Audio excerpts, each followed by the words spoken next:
मेरे प्यारे छात्रों, मैं G K Anuragi science for all one day exam के बैनर तले हम तमाम छात्र छात्राओं का अभिनंदन करते हैं। आज का जो हमारा टॉपिक है वो बायोलॉजी का एक बहुत ही इम्पोर्टेंट टॉपिक हम आज लेकर आए हैं आपके लिए भाई, और वो है हमारा सेल बायोलॉजी, जिसे कहते हैं साइटोलॉजी, जिसमें कि हम लोग कोशिका के बारे में अध्ययन करते हैं। अब ये साइटोलॉजी क्या है भाई, उसके बारे में हम लोग जाने। जब हम साइटोलॉजी की बात करते हैं तो एक टर्म आता है और वो है हमारा सेल। और समझना ये है भाई कि ये सेल क्या होता है। तो देखो भाई, सेल क्या है? Cell is the fundamental unit of life. जीवन की मूलभूत इकाई कोशिका है। दूसरे शब्दों में अगर हम सेल को डिफाइन करना चाहें तो हम ये भी कह सकते हैं कि cell is the structural, functional and genetical unit of our body. यह हमारे शरीर की संरचनात्मक, देखो भाई ने क्या लिखा, कहा कि cell is the fundamental unit of life, it is structural. Structural मतलब संरचना बनाने वाला, यानी संरचनात्मक हो गया। स्ट्रक्चरल, फंक्शनल मतलब क्रियात्मक हुआ, और जेनेटिकल का मतलब होता है वंशानुगत होगा। अब इस तीनों टर्म को समझा जाए। सबसे पहला मैंने कहा संरचनात्मक। देखो मेरे भाई, अगर कल्पना करो कि मेरे माँ के गर्भ में अगर ये उंगली बना होगा तो इसको बनने के लिए सबसे पहले एक सेल रिस्पॉन्सिबल रहा होगा, और इसी सेल में डिवीजन हुआ होगा, बहुत सारे सेल्स बन गए होंगे। उसके बाद टिश्यू बना होगा, फिर ऑर्गन बना होगा, फिर ऑर्गन सिस्टम बना होगा, और उसके बाद बॉडी बना होगा। हम अपनी उत्पत्ति के बारे में अगर बात करें तो पिताजी के द्वारा दिया गया स्पर्म और माताजी के द्वारा दिया गया ओवम। स्पर्म भी क्या है भाई? एक सेल है। ओवम भी क्या है? एक सेल है। दोनों का मिलन हुआ, और मिलन होने के बाद जो है जायगोट का निर्माण हुआ। और फर्स्ट डे हमारे आपकी बॉडी में कितने सेल थे भाई? ओनली 1 सेल थे। पिताजी के द्वारा दिया गया स्पर्म, मान लीजिए कि ये पिताजी के द्वारा दिया गया स्पर्म हुआ, और ये माताजी के द्वारा दिया गया ओवम हुआ। इस दोनों को मिलने के बाद क्या बना? जायगोट बना। और इसमें कितने सेल थे फर्स्ट डे? तो ओनली 1 सेल थे। और आज अगर मैं आपसे पूछूं कि बताओ भाई तुम्हारे शरीर में कितने सेल हैं, आप बोलोगे सर इन्फिनाइट सेल है। तो यहां पर मैं ये बताना चाह रहा हूं भाई कि जिस उंगली के निर्माण के लिए ये सेल रिस्पॉन्सिबल हुआ, सेल में डिवीजन हुआ, एपिथेलियल टिश्यू बना हमारा जिसने स्किन बनाया, मस्कुलर टिश्यू आया जिसने मांसपेशी बनाया, स्केलेटन टिश्यू बना जिसने कि क्या बनाया भाई? हमारा जो हड्डी बनाया। उसके बाद ब्लड आया जो कनेक्टिव टिश्यू है। उसके बाद इसमें सेंसेशन आया, नर्वस टिश्यू, न्यूरॉन बना। तो इस प्रकार से आप देख रहे हो कि डिफरेंट प्रकार के टिश्यूज मिलकर के क्या बना? उंगली बना। फिर उंगली बना, बाजू बना, कलाई बना, भाई बाह बना, और एक पूरा हाथ बनकर तैयार हो चुका। उसी प्रकार से मान लो डाइजेस्टिव सिस्टम की बात करें तो टीथ बना, टंग बना, है ना, ओसोफेगस बना, स्टोमिक बना, लीवर बना, उसके बाद है स्मॉल इंटेस्टाइन, लार्ज इंटेस्टाइन बना, और इस प्रकार से हमारा जो पूरा सिस्टम बना। तो हम ये कह सकते हैं ये संरचनात्मक इकाई हमारा क्या है? सेल है। दूसरी बात हमने कहा कि ये क्रियात्मक इकाई भी है, फंक्शनल यूनिट होता है भाई, मतलब क्रियात्मक इकाई है। इसका मतलब जब मेरा आंख बनकर तैयार हुआ भाई, बनाने वाला सेल था, और जब आंख बंद कर तैयार हुआ तो इसमें देखने की क्षमता आई। क्रियात्मक इकाई भी क्या हुआ? सेल ही हुआ। हमारा हाथ बनकर तैयार हुआ, हाथ में पकड़ने की क्षमता आई। ये जो क्षमता आई किसने लाया? सेल ने लाया। तो कहने का मतलब है कि सेल क्या हुआ? क्रियात्मक इकाई हुआ मेरे भाई। और तीसरी बात ये कि यह वंशानुगत इकाई भी है। अगर मैं मनुष्य हूं, मेरे पास 2 हाथ है, 2 पैर है, एक नाक है, 2 आंख है, तो मेरे द्वारा जो बच्चे पैदा होंगे उसमें भी इसी प्रकार के कैरेक्टर होंगे। ये जो कैरेक्टर मेरा लेकर गया मेरे जनरेशन में, कमिंग जनरेशन में ले गया, वो किसने ले गया? मेरे स्पर्म के द्वारा मेरा कैरेक्टर ट्रांसफर हुआ, है ना। पिताजी के द्वारा मेरे में कैरेक्टर आया, स्पर्म के माध्यम से माताजी का कैरेक्टर आया, ओवम के माध्यम से, और we are the mixing character of our parents. हम लोग क्या हैं? अपने माँ बाप के मिक्सिंग कैरेक्टर हैं।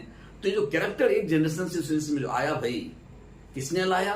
सेल ने लाया। इसीलिए हम कहते हैं कि cell is the structural, functional and genetical unit. यह हमारे शरीर की संरचनात्मक, क्रियात्मक एवं वंशानुगत इकाई होती है।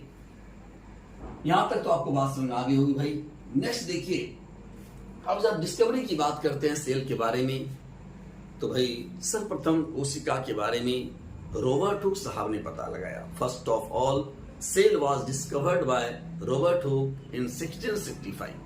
1665 में उन्होंने जो कॉर्क के अंदर हनी कॉम्ब लाइक स्ट्रक्चर उन्होंने देखा, मधुमक्खी के छत्ते की तरह का स्ट्रक्चर देखा और उसका नाम उन्होंने रखा सेल। सेल का मतलब होता है मेरे भाई कंपार्टमेंट। डिफरेंट प्रकार के जो छत्ते में जो कंपार्टमेंट था, उसी प्रकार का कंपार्टमेंट जो उन्होंने कॉर्क में भी देखा और उसका नाम रख दिया सेल। उन्होंने सिर्फ सेल के बाउंड्री वाल को देखा था। और कौन सा सेल देखा था भाई? तो प्लांट सेल देखा था। प्लांट सेल का जो बाउंड्री वाल है, सेल वाल, सिर्फ उन्होंने सेल वाल को ही देखा था। उसके अंदर पाए जाने वाले जो प्रोटोप्लाज्म है उसको उन्होंने नहीं देखा था। तो अगर आपसे ये क्वेश्चन पूछा जाए कि डेड सेल का पता किसने लगाया, तो रॉबर्ट हुक बोलेंगे। सेल का पता किसने लगाया, तो भी रॉबर्ट हुक का नाम आएगा भाई, है ना। तो रॉबर्ट हुक साहब ने सबसे पहले जिस सेल का पता लगाया, है ना, वो था डेड सेल। बाद में हमारे लीवेनहॉक साहब आए। लीवेनहॉक साहब ने 1674 लीवेनहॉक साहब ने 1674 में लिविंग सेल का पता लगाया, सजीव कोशिका का पता लगाया। और किस रूप में लगाया भाई? तो अपने दांत के मैल को खरोच कर उन्होंने अपने द्वारा बनाए गए सिंपल माइक्रोस्कोप द्वारा सबसे पहले बैक्टीरिया को देखा था। आप जो बोर्ड पर लिखी हुई बातें हैं वो तो आप स्क्रीनशॉट ले लोगे मेरे भाई, लेकिन जब भी तुम इस वीडियो को सुनो तो मैं आपसे सजेस्ट करता हूं कि आप कॉपी जो है कलम लेकर बैठो। बहुत बातें ऐसी भी हमारे मुंह से निकलती हैं जो कि बोर्ड पर लिखा हुआ नहीं होता या मैं लिखाता नहीं हूं। तो जब तुम्हें ऐसा लगे कि नहीं कोई सर कुछ ऐसी बातें बोल रहे हैं जिसे हमें नोट कर लेना चाहिए, उसे जल्दी से नोट कर लीजिए, क्योंकि इसको पढ़ाने के बाद जब मेरा चैप्टर समाप्त होगा तो हम आपसे जो है इस पर MCQ करवाएंगे और MCQ जो है इस पर बेस्ट होगा। इसलिए ध्यान से इस लेक्चर को सुनिए, समझिए, है ना। चलिए, मैं कहना चाह रहा था कि लीवेनहॉक साहब ने जो सिस सेल का पता लगाया था, लिविंग सेल का, वो कौन सा सेल था भाई? वो सेल था बैक्टीरिया। सबसे पहले बैक्टीरिया को उन्होंने पता लगाया और किस रूप में? तो सजीव कोशिका के रूप में।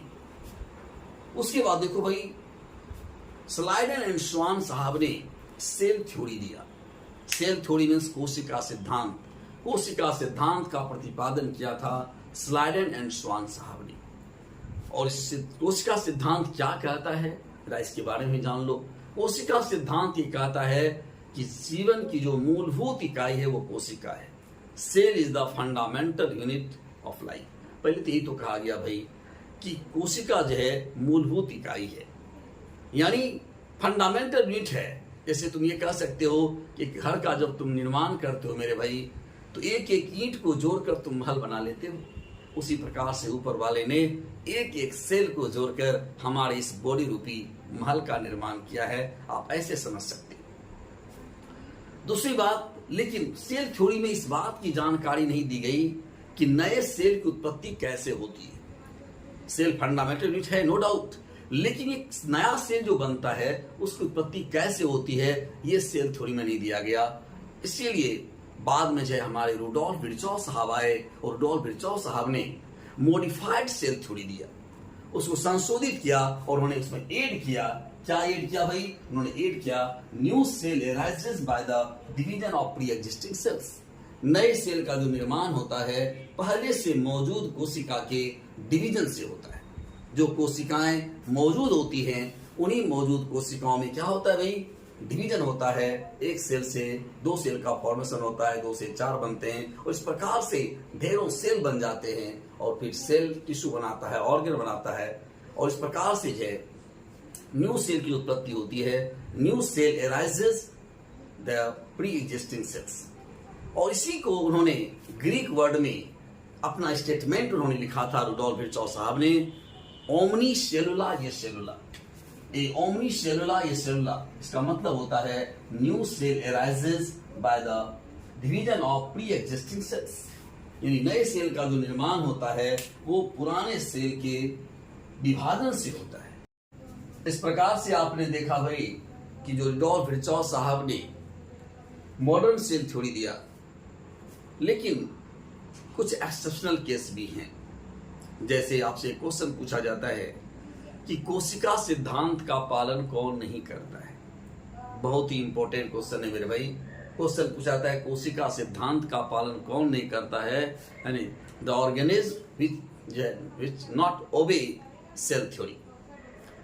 तो याद रखना मेरे, वायरस जो है वो सेल थ्योरी का पालन नहीं करता। वायरस के बारे में एक और बात आप जान लीजिए कि वायरस जो है, वायरस को कनेक्टिंग लिंक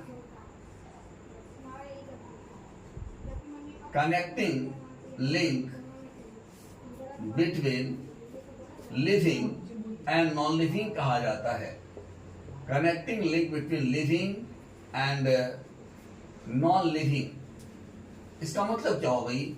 इसका मतलब ये हुआ कि वायरस को सजीव तथा निर्जीव के बीच का योजक कड़ी कहते हैं, यानी वो लिविंग की तरह भी कार्य करता है और नॉन लिविंग की तरह भी कार्य करता है। जब कोई वायरस किसी होस्ट के शरीर में रहता है तो सजीव की तरह काम करता है, और यदि होस्ट के शरीर से बाहर रहता है उसमें लिविंग बींग्स की कोई भी कैरेक्टर मौजूद नहीं होते, न उसमें डिवीजन होता है न कुछ होता है, वो चुपचाप पड़ा रहता है। इसीलिए कहा जाता है कि वायरस जो है ये सेल थ्योरी का पालन नहीं करता है। कुछ इसमें स्टैटिक जो है क्वेश्चंस पूछे जाते हैं भाई, उसको जरा सा ध्यान रखना। जैसे क्वेश्चन आपसे पूछा जाता है सबसे बड़ी कोशिका किसकी होती है, तो याद रखना मेरे भाई, सबसे बड़ी कोशिका शुतुरमुर्ग के अंडे की होती है। Egg of ostrich is the largest cell.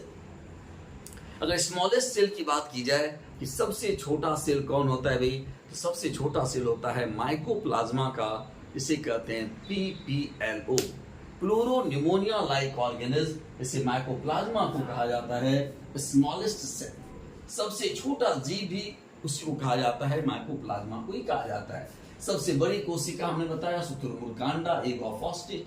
अगर मनुष्य के शरीर की बात में की जाए मेरे भाई, अगर पूछा जाए कि मानव शरीर की सबसे लंबी कोशिका कौन सी होती है, तो मानव शरीर की सबसे लंबी कोशिका है न्यूरॉन, जिसे कहते हैं नर्व सेल। हमारे पूरे होल बॉडी में कुछ पार्ट्स को छोड़कर, जैसे हमारे बाल हो गए, नाखून हो गए, इसको छोड़कर हमारे पूरे होल बॉडी में न्यूरॉन का जाल बिछा हुआ होता है मेरे भाई, और न्यूरॉन ही हमारे शरीर की सबसे लंबी कोशिका होती है। अगर सबसे छोटी कोशिका पूछी जाए तो आप कहेंगे स्पर्म या आरबीसी। स्पर्म या आरबीसी, या मैं इसलिए यहां पर जोड़ रहा हूं कि चॉइस के अनुसार आप जो है आप आंसर करोगे मेरे भाई। अगर आरबीसी भी दिया हुआ हो और स्पर्म भी दिया हुआ चॉइस में, तो आप स्पर्म मारोगे। अगर स्पर्म चॉइस में नहीं दिया हुआ रहे तो हमारा आंसर क्या होगा? आरबीसी होगा। थैंक यू मेरे भाई। आज का सेशन, आज का वीडियो हम यहीं पर बंद करेंगे, और मैं एक चीज आपसे सलाह मांगना चाहता हूं आप लोगों से। सलाह ये है कि जैसे मैं यहां पर जो है एक लाइन हिंदी लिखता हूं, एक लाइन इंग्लिश लिखता हूं, क्या मैं एक तरफ इंग्लिश लिख दूं और उसी का ट्रांसलेट करके हिंदी लिख दूं, ये अच्छा रहेगा, या एक लाइन हिंदी या एक लाइन इंग्लिश लिखूं, ये अच्छा रहेगा? जैसा होगा हमें कमेंट कर बताएंगे, आपकी कमेंट का इंतजार रहेगा। थैंक यू मेरे भाई। ओके, शुभ रात्रि, धन्यवाद।